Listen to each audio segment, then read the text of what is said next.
రైతు సోదరులందరికీ నమస్కారం. మీరు చూస్తున్న రైతన్నకు సమాచారం ఛానల్. నా పేరు వాసు. ప్రస్తుతం మనం బళ్ళారి ఏరియా రావడం జరిగింది. నమస్తే అన్న. నమస్కారం సార్. మీ పేరు?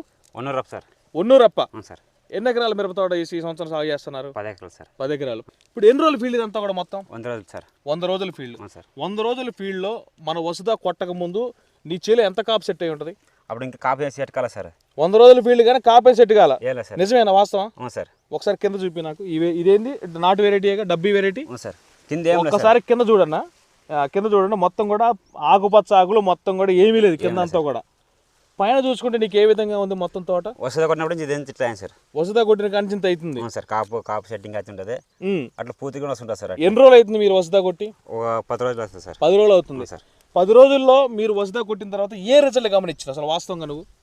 అంత ముందు ఉండలేదు సార్. అంత పూత వసదా కొట్టినప్పుడు ఇది కనబడుతుంటా సార్. పోత వచ్చింది. అవును సార్. ఈగిరి ఎట్లా వచ్చింది నీకు? ఈగిరి అట్లా నల్ల పసుంటా సార్.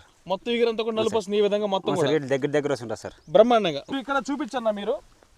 ఇక్కడ వచ్చే పూత కానీ తర్వాత వచ్చిన పూత అంతా కూడా కాపు సెట్ అవుతుందా, రాలిపోతుందా?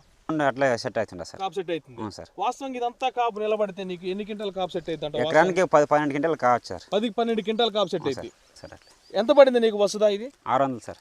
ఎంత ఎకరానికి? ఎకరానికి 600 సార్. ఎంత కొట్టిన ఎకరానికి? ఎంత కొట్టినావు? ఎకరాకి పీస్ కొట్టినా, లీటర్ కొట్టినా. ఎకరానికి 1 లీటర్ కొట్టావు.